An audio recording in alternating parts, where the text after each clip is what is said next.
Righto, for those that hand up, don't read the bulletin.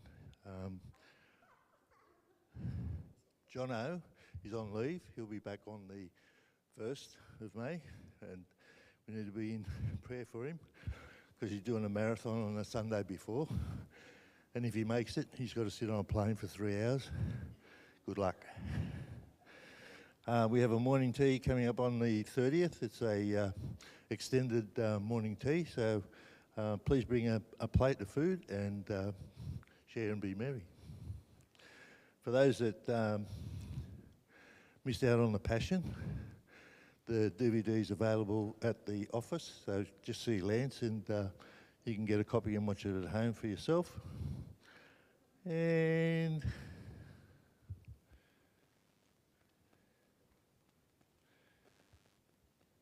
the Easter egg hunt. Huge success last weekend, and it's only last weekend. We're going to have a debrief on the 30th after the service for those people that were there or came along. We just need you to come along with ideas of how we can improve the event for next year. That's it. Thanks. Michael.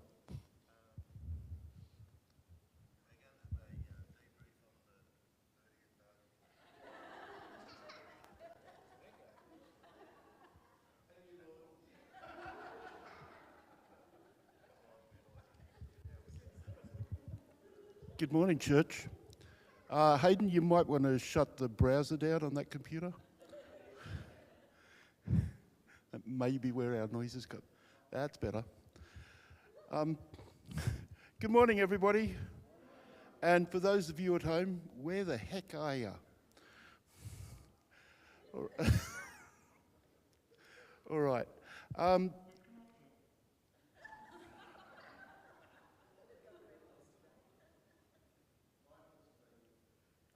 Hello?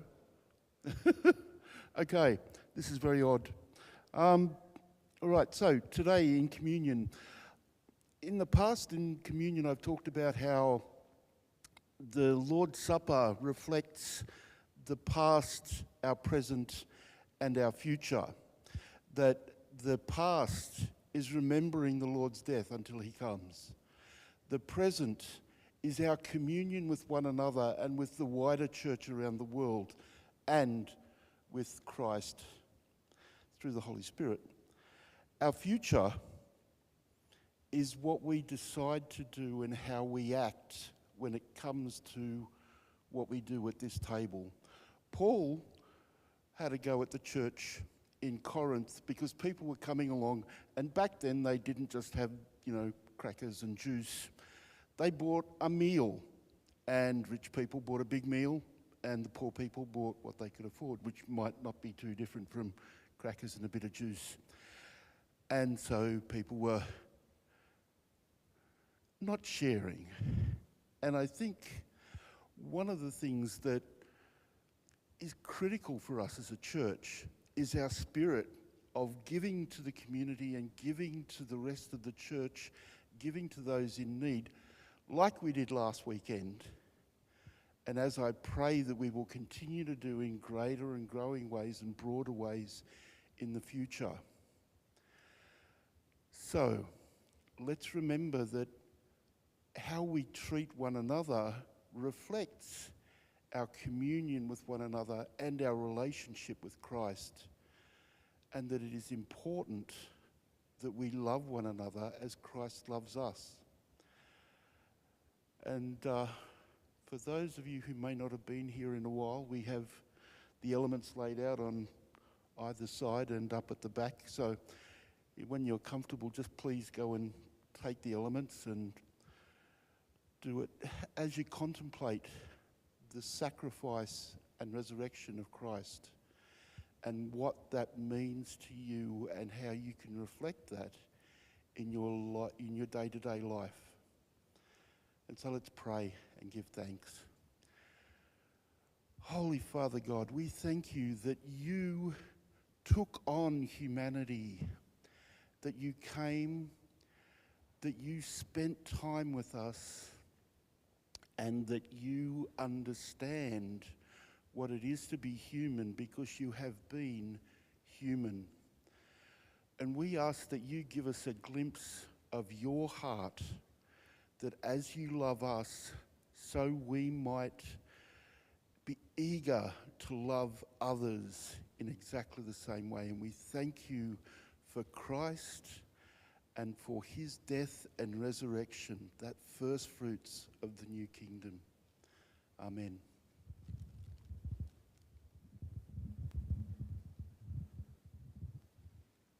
So now, just as you feel ready in your own time, just share around the elements that are laid out while we and come into the Lord's presence.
Just sit in the song that we've got playing and allow the words of this song to wash over you and allow the Lord to speak into your hearts and prepare us this morning as Anne comes to us.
It's hard to be still and quiet, isn't it?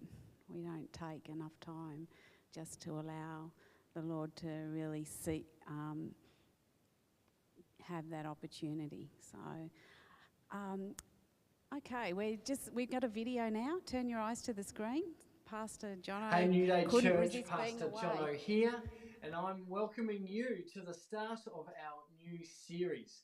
It's called Christianity Makes No Sense. And over 5 of the next 6 weeks, we are going to be engaging in a wrestle with God, but perhaps even more so with our understanding of God.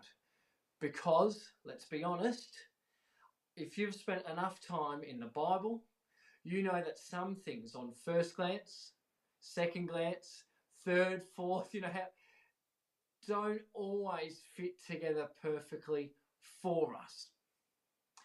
How is it that Christianity has even survived the length of time that it has? I've asked the question before. It's a silly question, but I'm going to ask it again. How could Jesus microwave a burrito so hot that he himself could not eat it? See, with questions like that, it makes you think, how does anyone believe in God? And while I'm, a bit of a joke, with the paradoxes and the questions and the logical confusions and the contradictions, it does make you wonder, how do people still follow Jesus? Well, either we are absolutely bonkers, or there is a lot more to the contradictions than we might realise. That maybe in the contradictions of two true statements that don't fit well together, maybe there's actually something even greater within that. If you're new at church this morning and you've come along with some real questions that you've got in and around this idea of God, then just 2 things for you. First of all, good on you for coming along. I just really respect that and appreciate that that you've come along and stepped into a new space. I hope you've been greeted by some friendly faces. I hope it's a lovely morning for you, but I hope that it's also the space that you need it to be. And so secondly, I just want to applaud you for being willing to engage in the wrestle this morning. Sometimes it's more important to engage in the wrestle than it is about getting answers. And really that is my hope for every single one of us who are watching on or listening this morning. That you would have that attitude, that engaging in the wrestle might be more important than getting answers. Well, now that I've just introduced and set the framework for our series, that's going to set us up for each and every one of the weeks, I want to introduce Anne Simpson. And it's my pleasure to introduce Anne because she's going to be leading the facilitating the wrestle, if you may. Now, I don't mean that physically, so no one run up onto the stage and give Anne a suplex and chuck her down. Figuratively, of course. Anne is a humble person.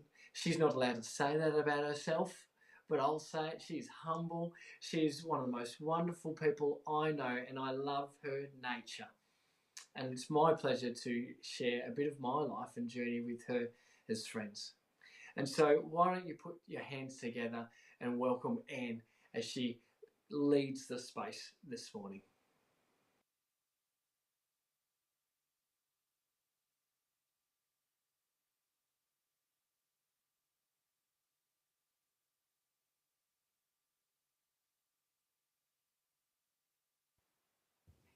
Excellent. Dave Stumbles, can you please bring that down for me? I just felt like, you need your old job of doing that. Sorry. I'm coming down here. Because otherwise I'm a bit... Wasn't strong enough. What was that? Wasn't strong enough. No, I just felt like, this is what you used to do for me. That's awesome. I'm just giving it. So I have a small little just thing I'm going to do in a minute, but I'm just going to leave that there for me. All right, good morning. It's great to be with you. It might help if I just get my notes. That would be great. And look, the bad news for you is you're bringing all the content this morning. So I just think I should just tell you that up front. And there's not many churches I can walk into who I know everyone's name and I can tell them what they're doing. So I'm going to take that for every opportunity I can this morning. I was actually reflecting as I was thinking how long it had been since I actually spoke here, which is quite a few years, I'd say. But then I started thinking about my links to this church. And in fact, Dean's, my husband, who's sitting over there, just in case you didn't know, fun guy, his links to Churches of Christ in Wollongong are even longer, right back to when they were in Market Street, not back to the 40s or whenever the church started. You're a little bit younger than that. But yeah, in the market, when they were in Market Street and they held a Christian nightclub called Jonah's, and he used to go along there, and then I turned up on the scene, and eventually we were in ministry at the Salvation Army as youth pastors, and we trained here at the Institute, as it was called then. And then I ended up being a full-time student here at this church and ministering up at Engadine Church of Christ. And then some years later, I actually ended up back here and served here for about 7 years on the pastoral team. And about 4 or 5 years ago, I finished about 5 years ago, and then about 4 years ago, Dean and I joined with another couple from this church, and with the blessing of this church, went and started a house church, and which we affectionately call The Village, and that's got about 16 people in it, including kids. And that's been our journey, trying to pay attention to what it is to be in our neighbourhoods and to meet as a community and serve those neighbourhoods. So we've been doing that for a few years. You can talk to me about that later if you're interested. But it's a great pleasure to be here. And it's really, I did say to Jono, are you going to be here? He goes, no, I'm hooking off for holidays and leaving you with this series that I'm doing about the tensions and wrestles and paradoxes of Christianity. And I went, I'm not feeling like I got the best part of this deal. So somehow I think I said, Jono, I think you should stay next time. But it's still a great joy. And part of the reason I said yes was because of what the series was that he wanted to do among the church. And my story is I'm a first generation follower of Jesus in my family. So I grew up in a nominally religious family where behaviour was important and religion was important, but relationship with God wasn't even understood. And when I came to Wollongong and I had met Dean and I lived with his grandparents, I was 17 years old. I had $200 in my pocket and they took me in. And Dean's nan, who has passed away now, is a beautiful woman of faith. And she used to say to me, now what are you going to do when you get to heaven, when you die and go to heaven? I'm like I'm 17 years old, I'm not even thinking about that. And she'd go, well, I know what I'm going to say. I'm going to get to those gates and I'm going to say, I'm washed in the blood of the Lamb. And I went, what are these people on? First of all, washed in blood. I think that's, an oxymoron, isn't it? And then why are we doing it with the lamb? Like, what's going on there, So I had no idea. And in fact, and Dean will testify to this, that at the time I went, well, I don't want to not get in. So I went, I better try and remember that. Washed in the blood of the Lamb, washed in the blood of the Lamb. So that when I get there, I can say the right words. Right? And I can remember at 17, and I went, and Dean was part of the Salvation Army, and they were an incredible community. And I just remember going, I don't know what these people have or are on, despite their weird terminology, but I like what they've got, and I want it. And I used to lay on my bed at night. Again, I was really young and I didn't know anything. I didn't understand the language they were using. It was all very odd. But I just used to lay there and this is what I used to pray. God, because I didn't even think about Jesus at this point. I went, God, if you're there. So first of all, I'm not even sure if God exists and I'm praying. Okay, so that's the first thing. If you're there, then I want what these people have, but I don't know how to get it.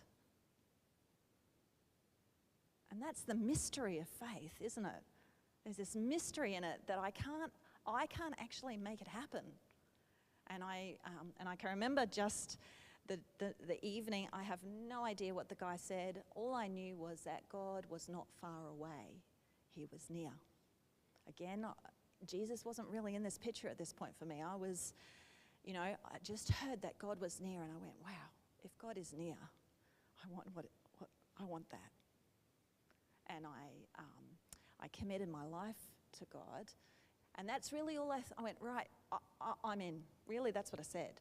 And the next day, and I often talk about this, and I say, it was like I was in The Wizard of Oz. I don't know if you know the old Wizard. I don't even know if there's a new Wizard of Oz. There's probably no new one, because how could you ever compare? And it has this black and white start to the movie. And then she arrives in the land of Oz, and everything is in Technicolor, which of course in that time would have been remarkable. But that's how it felt. But it wasn't anything I'd done, except that I'd just gone, I'm in. I'm in for this journey with God. And I feel like that's some of what we're talking about are things that we cannot actually rationally explain. And we try and work it out in our heads, but the God of the universe is involved. And he has ways that are not our ways. And so the word that's commonly useful when we talk about being washed in the blood of the Lamb, and the kind of weird thing that I was trying to work out when I was doing that, the word that you might commonly use for that kind of tension or wrestle is a paradox. And does anyone know if you could give a definition of a paradox, how would you describe it? Come on, I told you, you're doing the work here.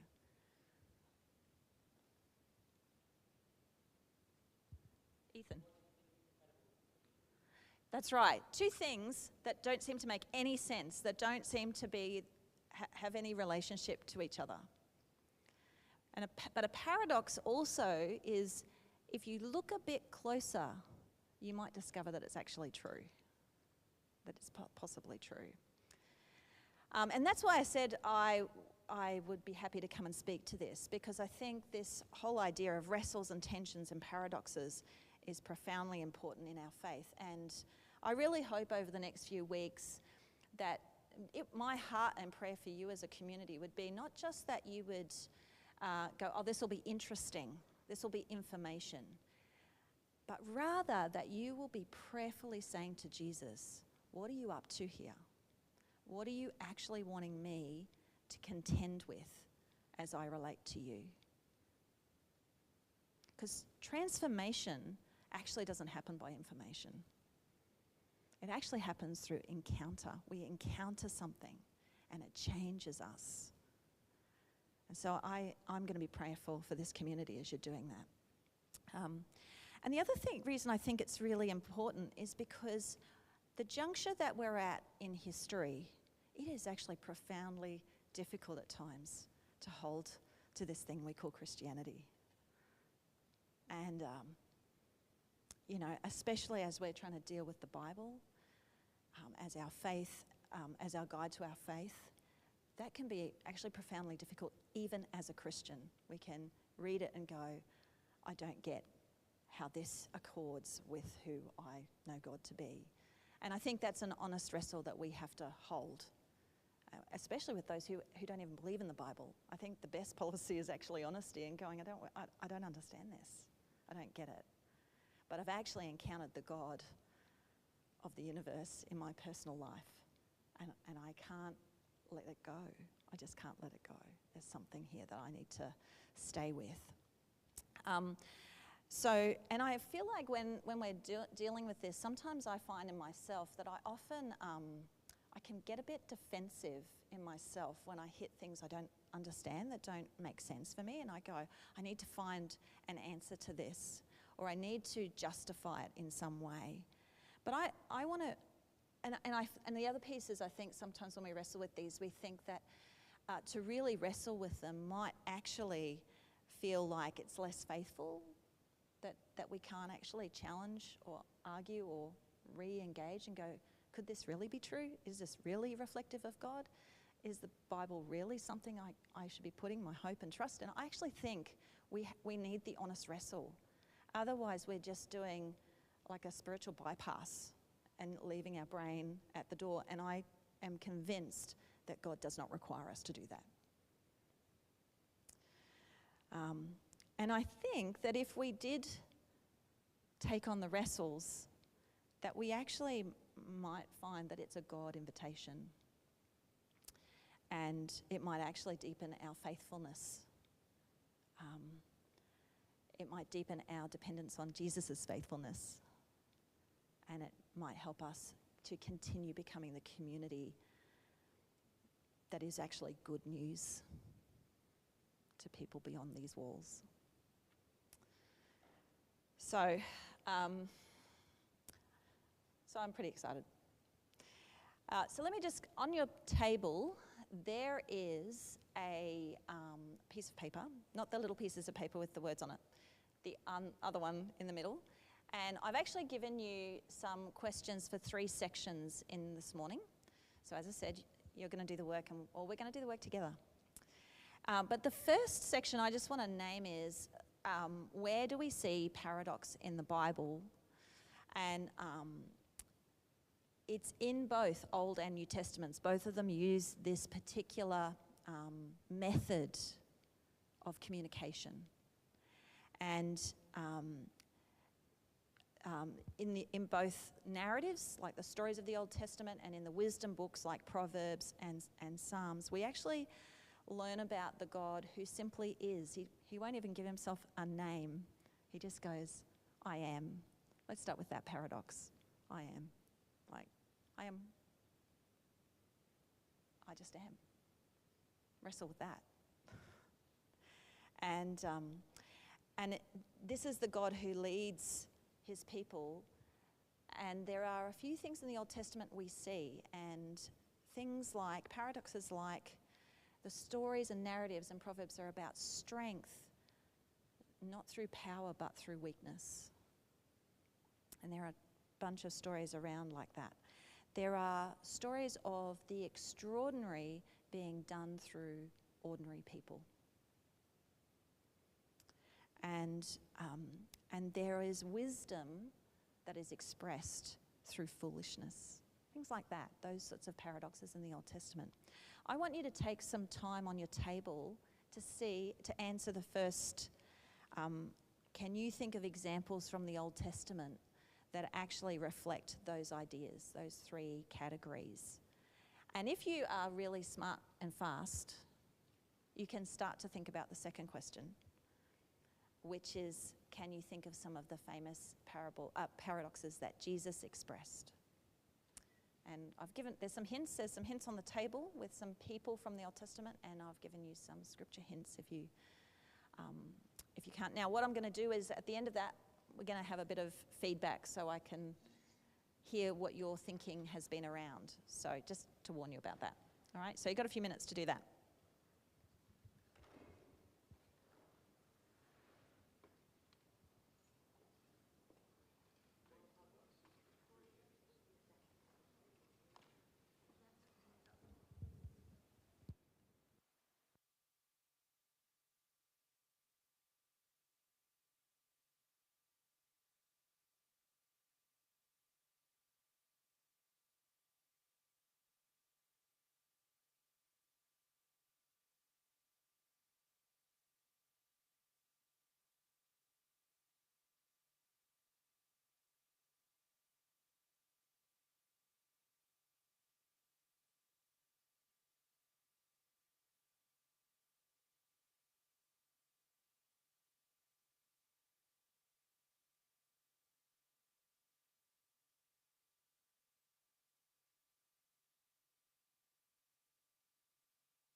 Have you got examples from all three in the Old Testament?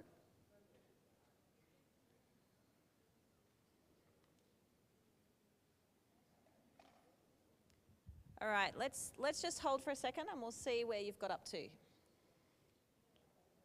Give me some stories from the Old Testament that are around strength through weakness.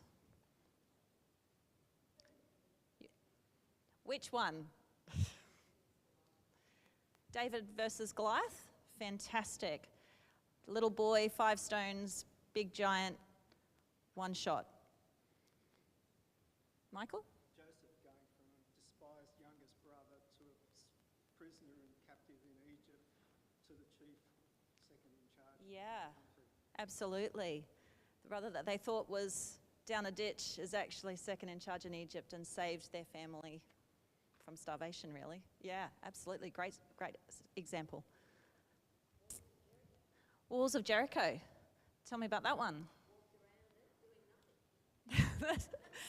Yeah.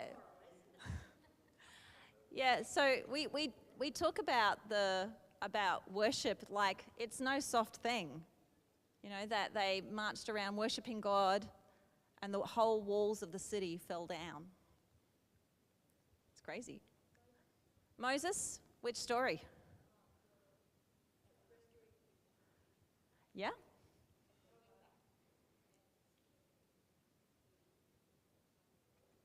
Yeah, so the getting them out of Egypt, an impossible task. One guy, you know, getting, however, hundreds of thousands of people through the Red Sea. Yep. Yeah, go. His people said to him, "Who made you judge over Israel?" 40 years later, he's the judge over Israel, leading them out of captivity. Yeah, wow. That's right. It's amazing. What about around what did I say? What was the second one I went? Extraordinary through the ordinary. Tell me about Gideon. Okay, good. He had quite a lot of exploits too. So I thought I heard someone earlier say that he won a battle without fighting. Is that you, Lynn, who said that? Or Navi? Gideon. It was a very strange story with Gideon, and God kept making his army smaller and smaller and smaller until there was just a handful of them against hundreds of thousands of others. That's right, yep. That's another one, extraordinary through the ordinary. Any other stories? Yes. So here she was, you know, she didn't actually have a lot of power either. She only had influence, and she managed to save the Jews just through her persistence and her courage. Yep. Anything else? Nehemiah. Tell me about Nehemiah.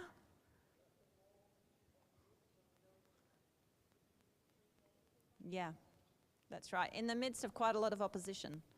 That's right. Just following what God had said to him. What about wisdom through foolishness? Someone said the whole story of Israel. Whenever we're feeling, you know, bad about our own failures, we can always look back at the stories and go, yeah, they didn't get it right either. But wisdom through foolishness. The donkey. That's right. So, you know, actually I think you mentioned Jonah too, Dean. Animals seem to feature greatly. Maybe it says something about we think they're the dumb ones.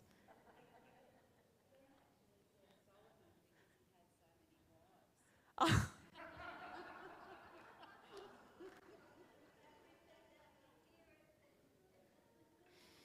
Oh, that's me saying our time is up.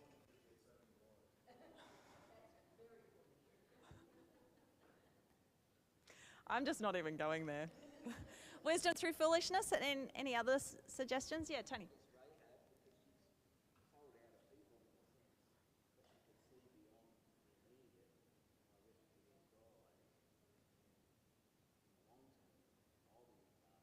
Yeah.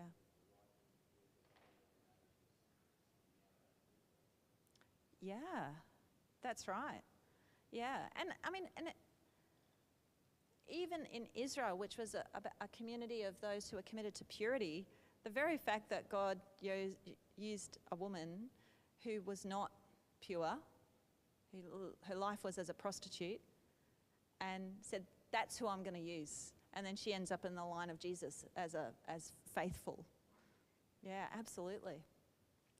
One more, if any more, just, yeah, Michael. Abraham sacrificing Isaac. Yeah.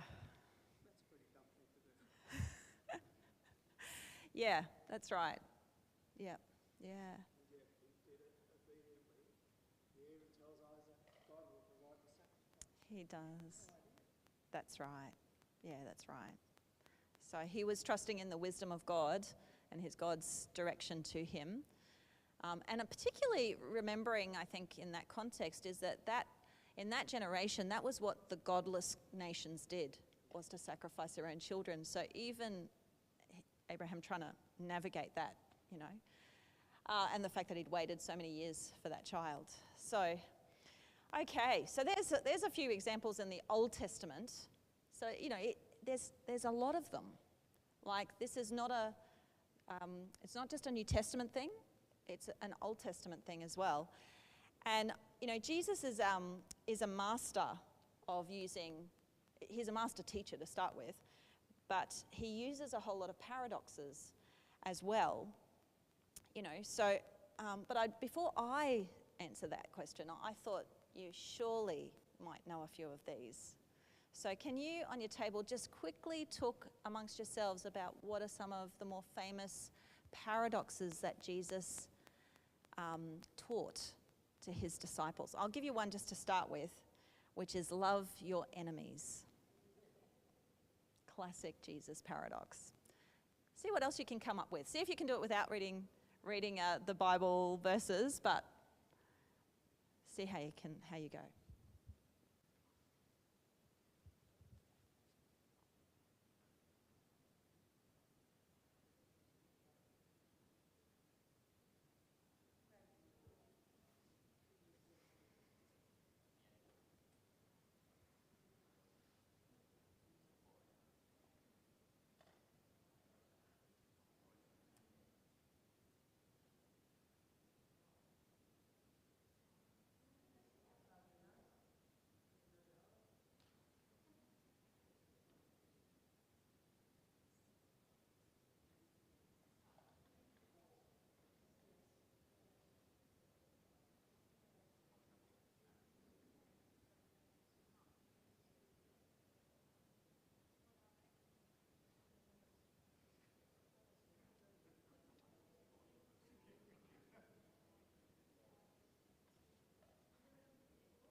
How did you go? I'm hoping this was the easy question. What are some of Jesus' most famous paradoxes? The first shall be last. Yeah, what about you guys? What was your one?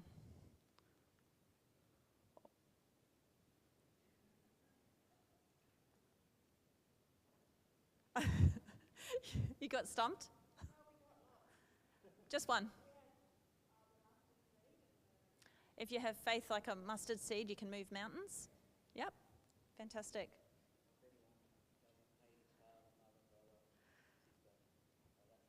That's a big one. Whew. Yeah, wow. Yep. What about this table? What did you guys go with?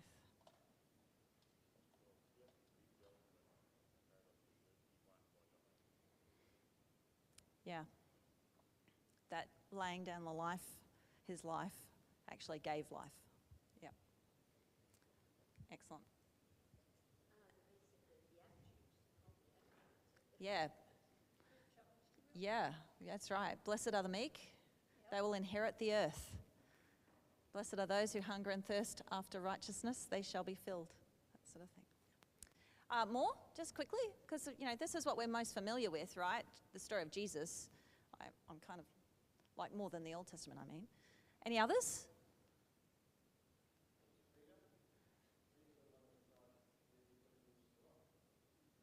Yeah, that's right. So the betrayer actually becomes the centerpiece, of that band of disciples. Yep.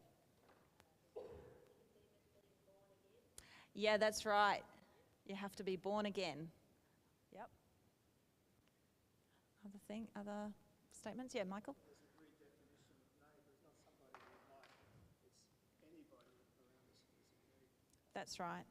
Yeah, regardless of whether we like them or not. That's not the point. that's right. It's interesting, I think he was saying who would be right, and it's actually how you act, not who is your neighbour. Yeah, that's right.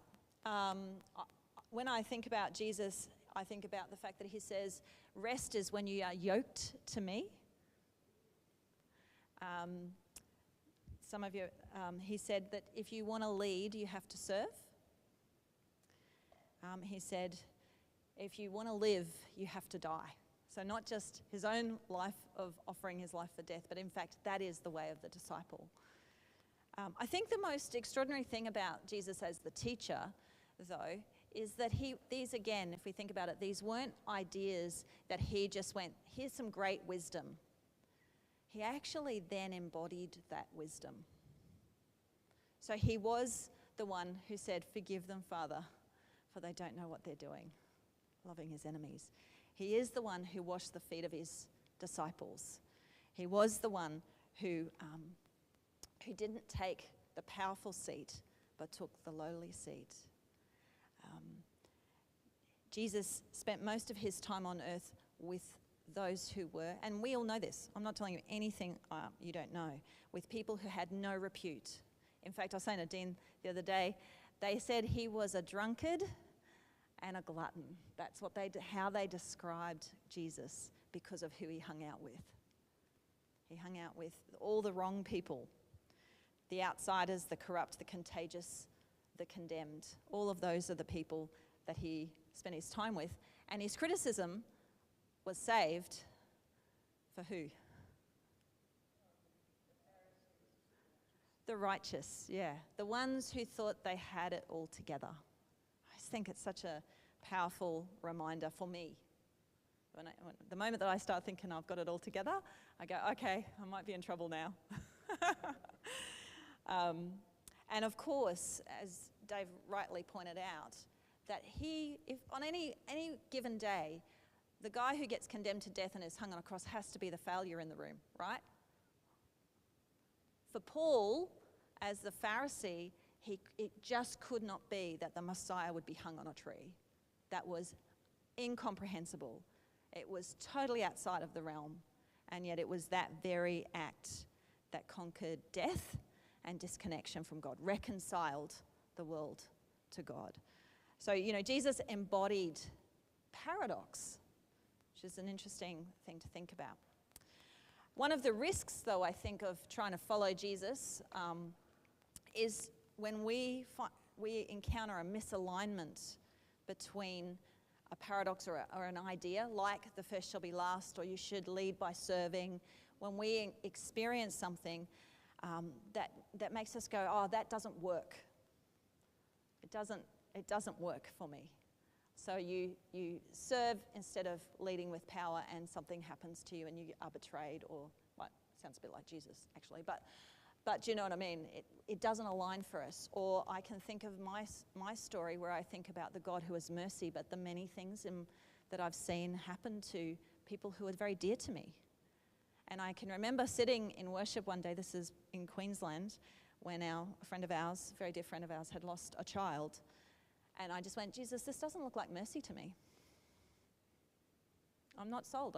I'm wondering what my path is. And because if that's who you are, of course, very self-centered in the sense that, people across the world have terrible things happen to them. It's just that this one was right at home for me. But those sorts of things. Or looking at a world that continues to suffer from disaster, corrupt leaders, wars, oppressive regimes that we feel quite powerless often to do anything about. And yet we serve the God who is the all-powerful, all-living, all-present God. How can that possibly make sense? And I certainly wrestle with paradox in my own life. I think I've now been following Jesus I think I'm in my 4th decade. It's seeming like a long time. Maybe not. Maybe it's only my 3rd. Let's go there. But I face in myself my own failure, my own inability to live out the path of following Jesus with people who hurt me, with people who don't give me the things I want. That's mostly Dean, just kidding, oh.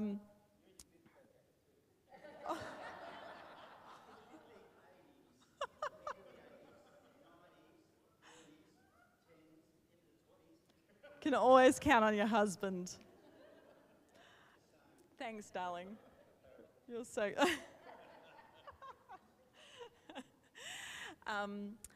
But I don't put others first. I fail in my advocacy for those who are powerless. Like, I give up.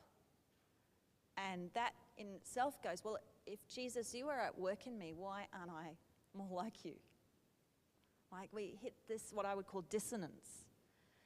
And I think at times, what happens for us at times like that, or certainly happens for me, is I then go, oh, well, if that's not working out, is this really true? Is there something actually not right? Have I been actually following a lie? Is this just nice words? And I actually think I fall into contradiction. And contradiction is where two ideas don't work together. They're actually opposed to each other. And for me, that's the moments like, and my classic example, which I probably have spoken about it here at this church at some point, was because I'm the only person in my family who follows Jesus, in a relational way. They're probably a bit agnostic in my family. But at different points, I've been praying for them in 5 decades, not 5 decades. That makes me much older than I am. And I can remember one time recognizing I'd stopped praying. You're never going to do it, are you? And I hear stories of others who have come to faith and their whole family have found Jesus. And I go, that's not my story. So how come, Jesus? Maybe my prayers aren't working. Maybe you don't listen. Maybe I'm not faithful enough. Like, all these questions that can lead me into going, these things are contradictions and I can't resolve them, and it disassembles something in me. And I want to just say that we're not entirely to blame for that moment. I just want to say that. And the reason I want to say that is we haven't turned up today and our culture is as it is. We have stepped into a stream of, depending on how you age the world, thousands, if not millions of years of history. We've stepped into a stream, both behind us and somewhere down the track. And in the past 200 years, in a relatively recent time, our culture has shifted from having a faith at a centre of the community to actually being right at the margins. And that cultural change has actually been very challenging for the church. And my current role, sorry, I never said that at the beginning, but I work now for Churches of Christ. And my role is around the network of churches. So I look across all our churches, and like you, I know that many churches are in decline. And it seems that we're not actually able to stop that. We can't just turn it around. And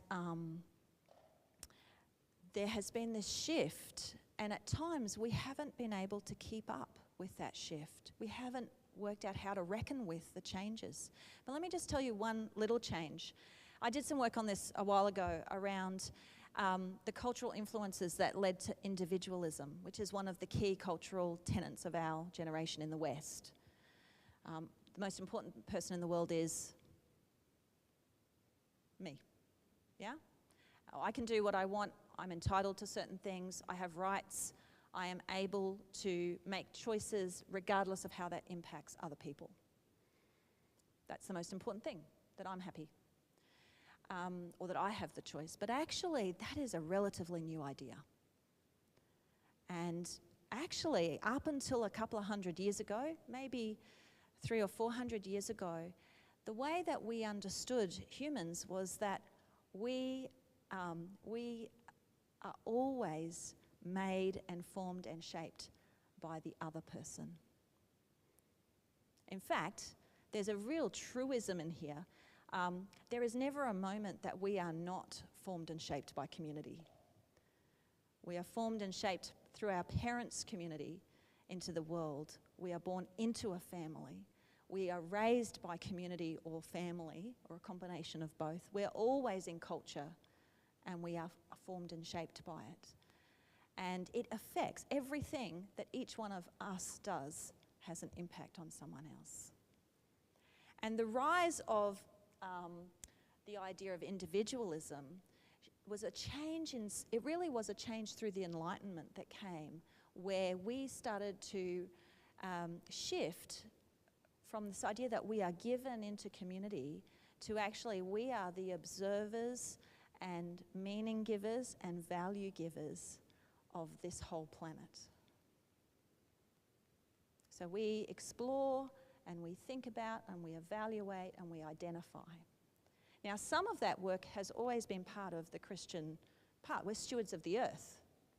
Humans were given that role, but not the meaning makers and the evaluators in the way that we have seen it rise through the Enlightenment, where in fact the other, that which is different from me, which is every other being on the planet I just want to name, is an object of my evaluation.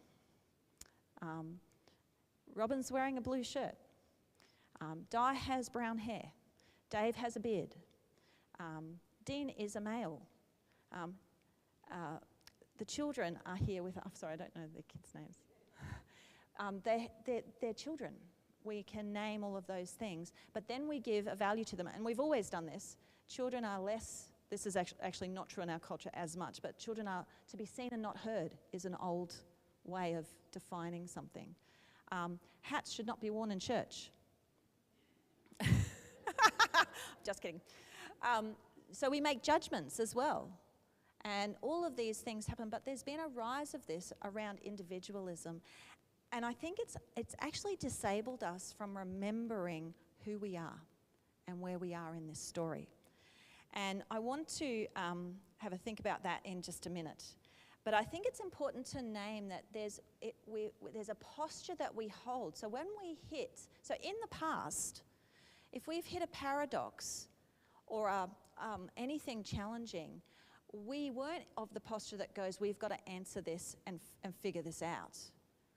We are responsible for that. Actually, there was a different kind of, how do we work this through as a community? How do we work out what this means for us? It's been quite a shift. And I think even in this journey, God has become a human enterprise to define, to describe, and to make the object of our judgment. And you see that in the rise of the critique. And I'm not saying it's inappropriate at times to critique the Bible or the historical text, the historical search for Jesus.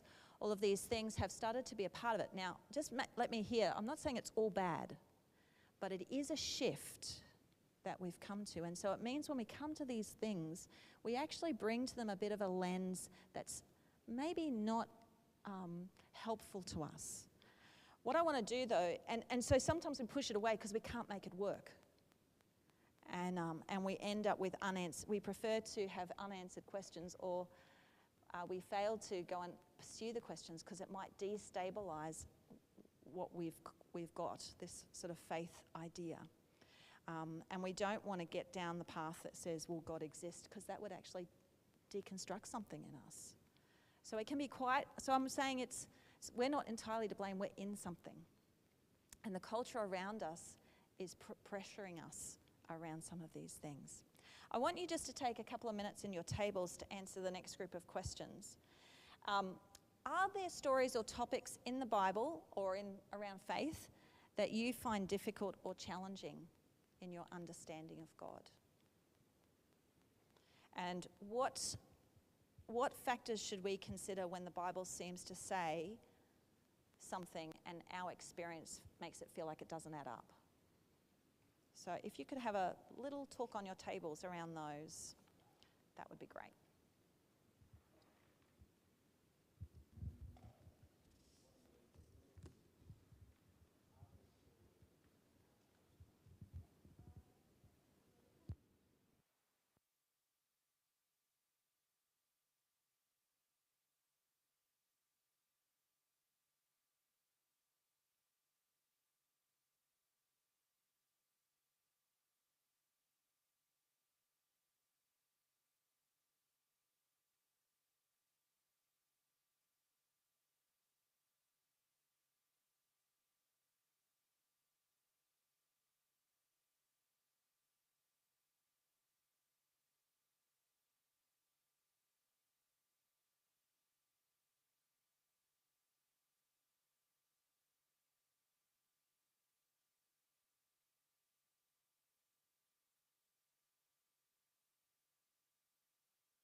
Okay. I have to wrap this up, so I need to kind of just hear a bit about, are there topics or stories that you find challenging or difficult in your understanding of God? What did people come up with?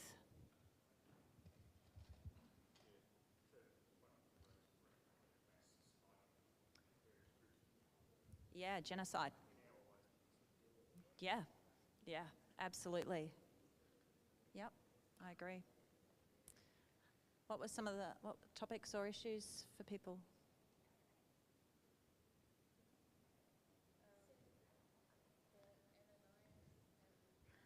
Ah, there's another one. Judgment where they were struck down dead. Yeah. For not giving. Yeah, for keeping things hidden. Yeah, that's always a bit nerve-wracking because it's in the New Testament, right? Other topics or issues?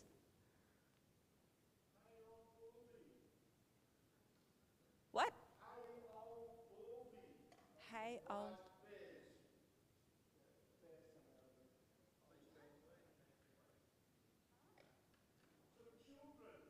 These kids are poking fun at one of the prophets, and next thing the bears come. Oh, yes. Yeah, absolutely. Some of the stories around the prophets is just downright scary. Yeah. How do we make sense of that? What about others? Anything else?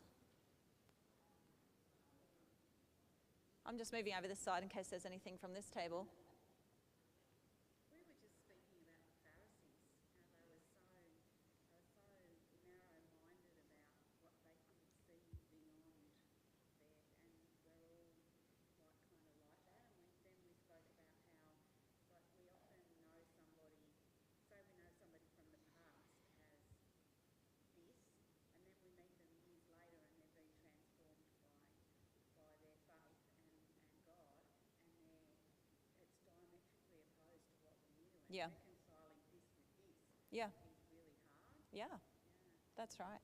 And sometimes even letting them be what is new is often hard. Yeah, that's right. Absolutely. Yeah. Change. Yep. Anything else? What about over on this table? What did you guys come? They've said all yours. Got no other issues? You guys are easy pleased. You're asleep. Okay. Yeah.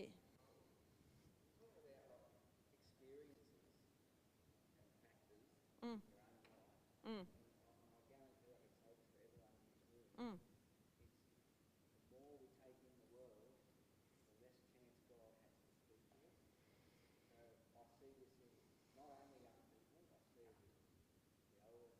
Mm.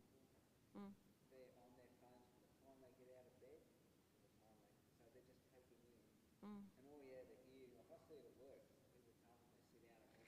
Mm. Mm-mm. Mm. No, actually, the highest uptake of Facebook is over 50s. Just saying. Okay.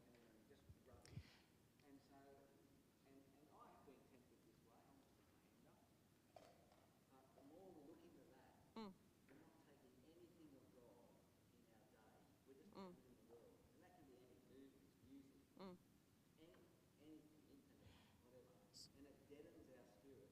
Mm. Mm.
You're absolutely spot on. Yeah, and I think that it's a challenge for older generations to let you have that wrestle. If we look 120 years ago, people would have stood on slavery as biblical. So we have to be careful. So I think that's a really important wrestle. Michael? I think we need to ask the question. You're not under 40, I'm just saying. I'm under twice 40.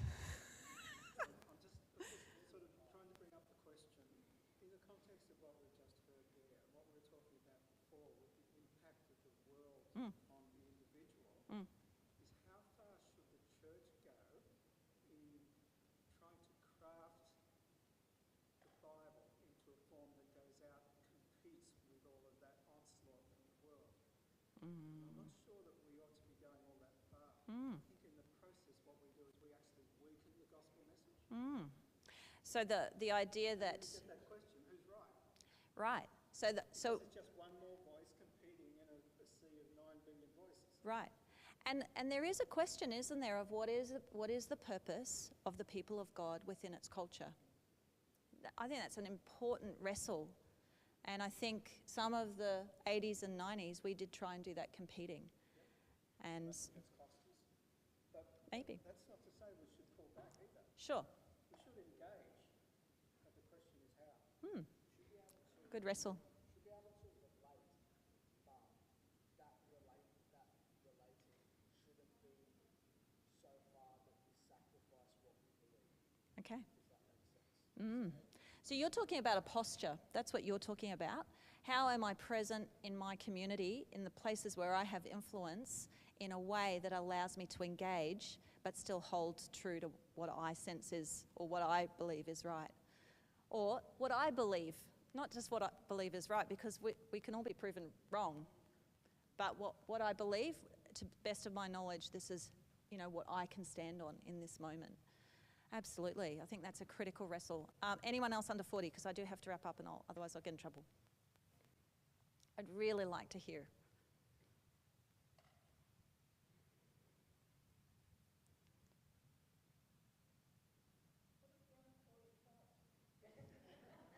I'm trying to give them the voice. I think that the statistics are that in churches, the people influence, I'm not saying it's inappropriate, but are over 40. So where are the voices that would help us hear? 10 more seconds. Come on, be courageous. Yeah, Ethan.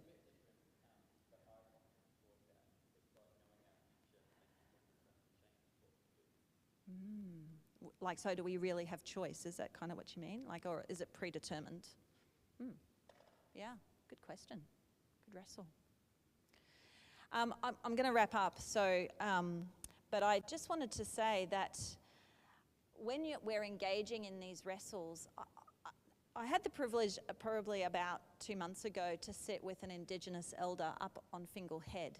And it's the first time I've ever been in an Indigenous culture that has never been removed from their land, that has never been removed from their language or culture, and has, when the Christian missionaries came to them, they went, "We know this story.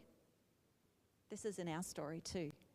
And it was a very powerful moment for me to be in a community that had strength and capacity and held to all of their journey and story, but also held Christian faith in the middle of that. I hadn't actually encountered that before in that way.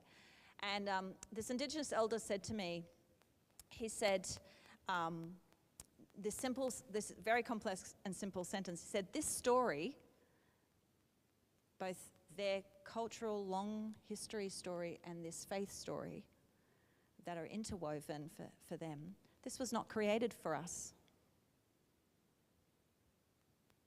He said, we are created for this story. Just say it once more. This story was not created for us. We haven't just turned up in the moment and we've got to work out what the story is and create the story. Actually, we are created for this story. We step into a stream of history.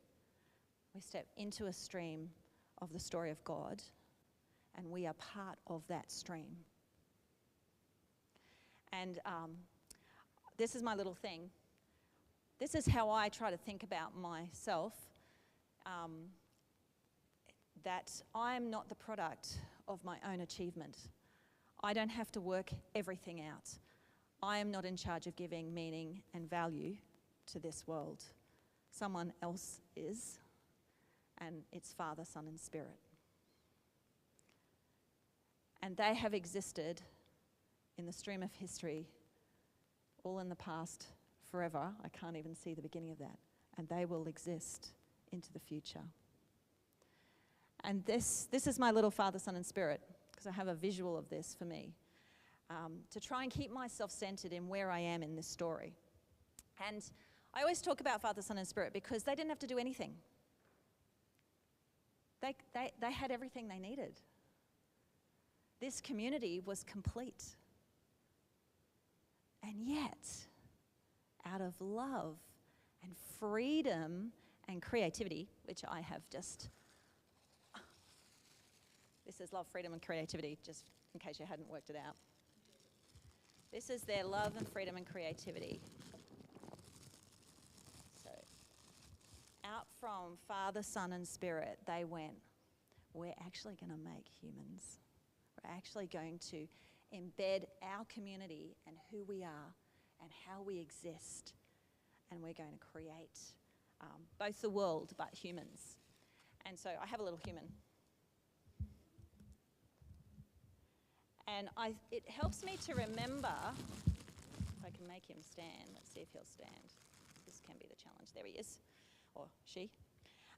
It helps me, even though it's just a little thing, it helps me remember that who and what I am does not begin with me. I haven't created my own existence. But it began here in Father, Son, and Spirit, in the community of Father, Son, and Spirit, who hold all wisdom and understanding and who have expressed that in multiple ways in this world. Not just the Bible, but through the long history of humans in both our failings and our successes, in the ways we have been faithful and the ways we haven't, in the ways we have surrendered to God and the ways that we have not done that. And also in the stream of the body of the church, of the people of God. And it helps me to remember that when I hit something I do not understand, that my invitation is kind of to kind of listen back to Jesus and go, I don't get this, but you are the author of life. You might have something to say about this. And I loved it, actually. It was Nicole. Nicole said, when you say that, Anne, it reminds me of sometimes what would happen if we turned up in a movie halfway through? What would we make of the story if we didn't take account that something had come before and that something might come down the track? And so I wonder if Jesus and actually God and his wisdom gave us paradox, because if we fall on one end or the other, we become either or people. It has to be this or it has to be this. But actually it invites us to go, what if we held those things together? What might we discover? And might we discover that we don't hold all the answers? And Jesus said, those who had ears, hear. To those who have ears, hear. So he invites us to lean in and listen to his wisdom. And that actually makes us mature. Because it's easy to be either or. But it's much harder to be both and. What if I could listen in and think about this a bit more? And some of the thing about the Bible is that it is one story, but many voices across time, across cultures, across experiences. We can never say, we can say there is one story, we can never say it's just one belief. There are many things we encounter in this book that we must attend to and hold together in its diversity. That's the challenge. And so I think paradox helps us to not just get polarized, but to kind of wrestle with our own assumptions, and let me say, wrestle with our own ego and our own way. And I really like being right, you ask. No, actually, Dean won't tell you that, but I like being right. But actually, I'm very often wrong. Just don't tell Dean.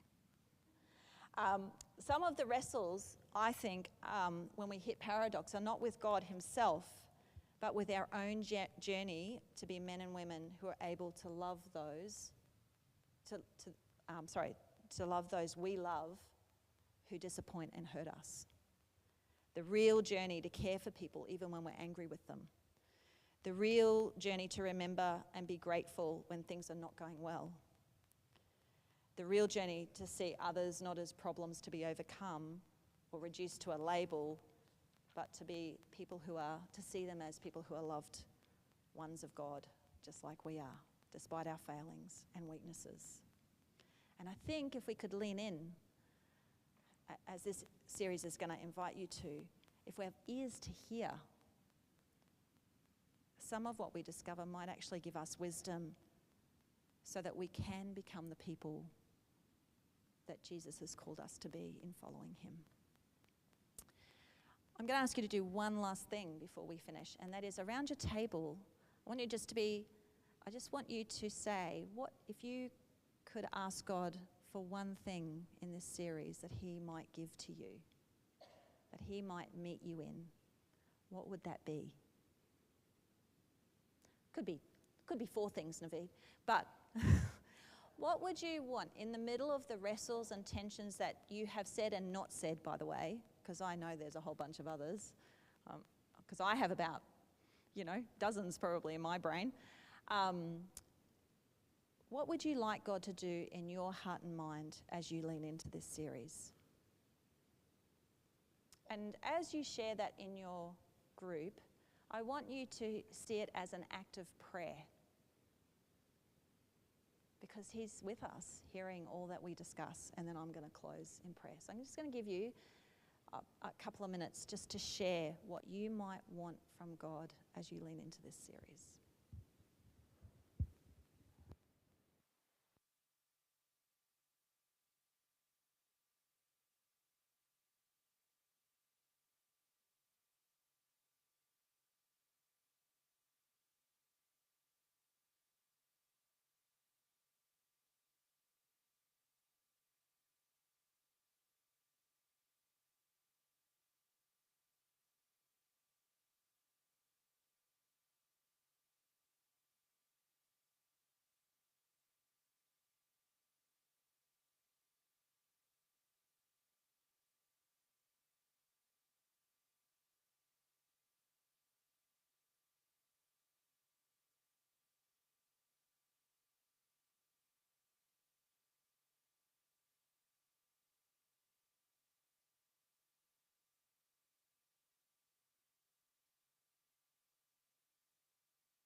Okay, I'm just going to pray for us, and I'm going to remind you that after the service cafe is still on. There's hot cross buns, do not miss out.